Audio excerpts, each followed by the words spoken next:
Oi, bom dia pessoal! Antes de tudo, eu vou pedir para vocês se inscreverem no canal. É grátis.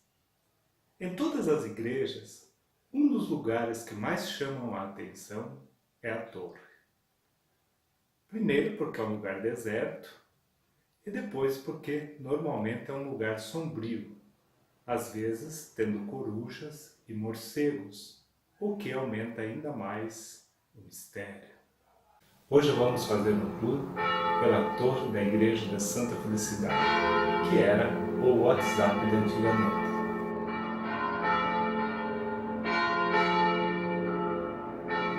Antes de tudo, vou contar um pouquinho da história da torre. Ela foi inaugurada em 1901 e dedicada ao Cristo Redentor como parte das festividades da entrada no novo século, o século XX.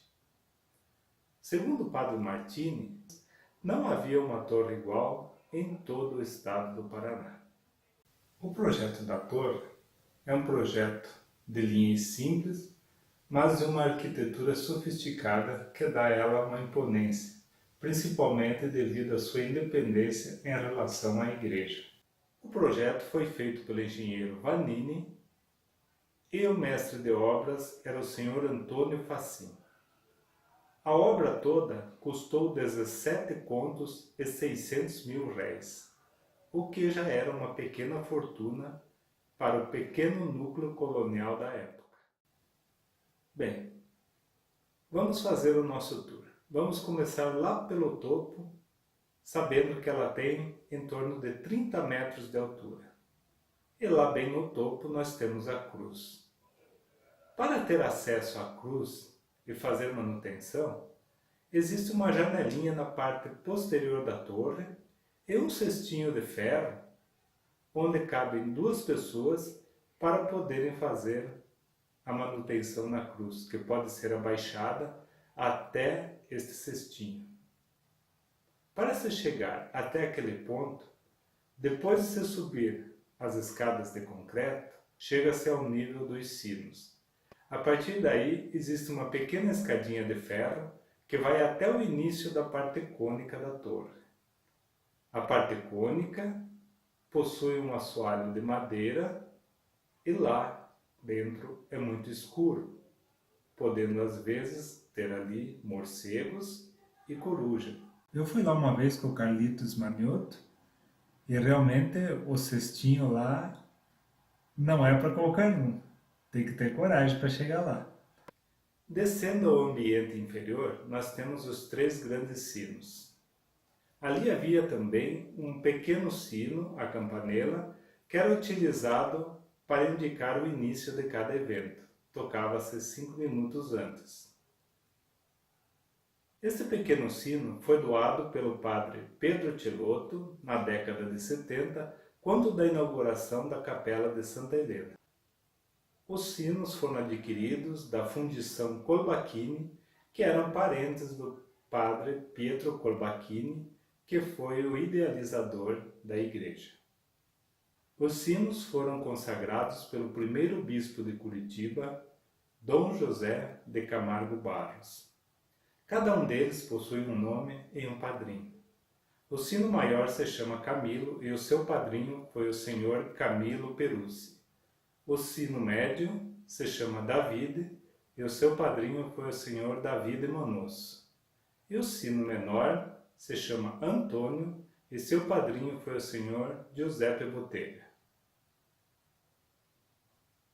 O carrilhão todo pesa 1.600 quilos. E quando os 3 sinos estão tocando juntos, se você estiver lá no topo da torre, é possível você sentir a torre indo para um lado e para o outro. Eu já passei por essa experiência. Até a década de 70, os sinos eram tocados através de cordas, então eram necessárias 3 pessoas para tocá-los.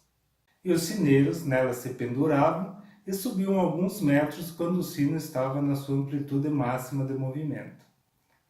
E os sineiros eram muito caprichosos no seu trabalho, tanto que havia até concurso de toques. Os sinos testemunhavam e sinalizavam a vida da colônia.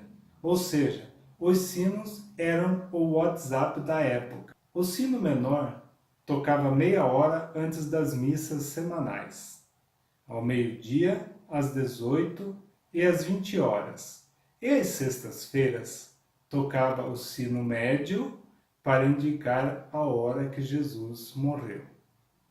Aos sábados havia também o toque às 18h30, que era para indicar o encerramento da semana e anunciar que domingo era dia santo de guarda. Quando os 3 sinos tocavam conjuntamente, era sinal que era missa de dia santo de guarda ou que estava havendo algum casamento na paróquia.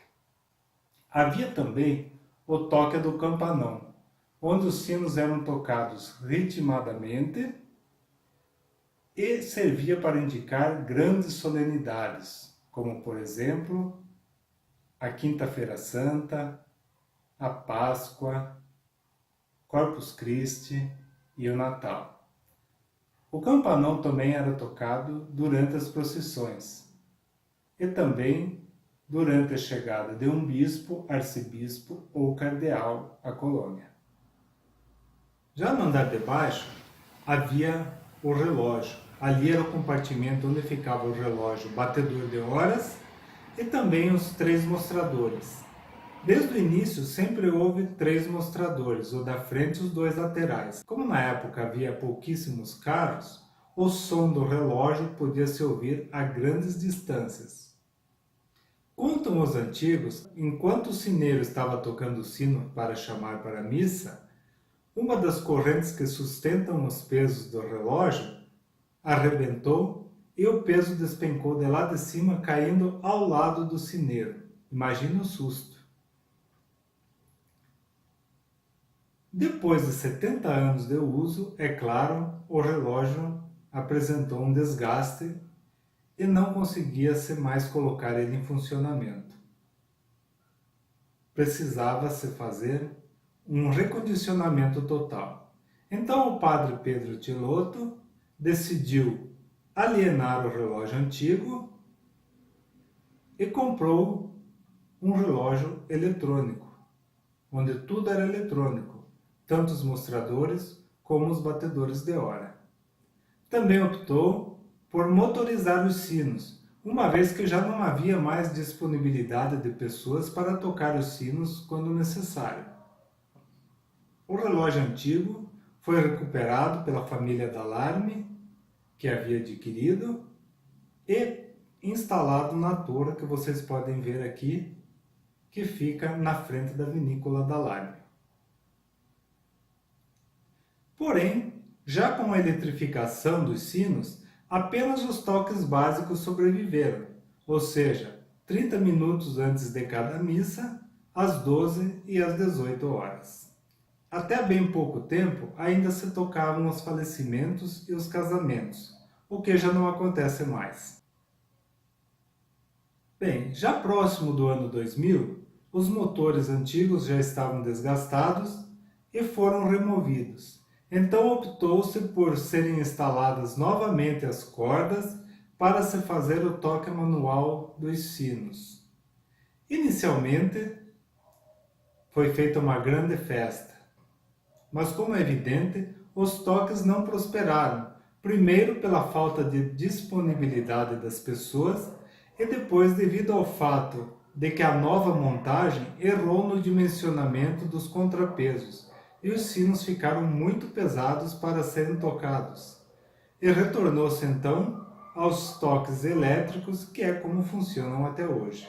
Os relógios eletrônicos também foram se desgastando com o tempo, e resta apenas um hoje. Finalmente, no pé da torre, na parte externa, há uma placa com a relação dos sobrenomes de todas as famílias que constituíram os primeiros núcleos coloniais, e uma placa da dedicação da torre ao Cristo Redentor, ali afixada em 1953. Espero que tenham gostado desse vídeo e até o próximo.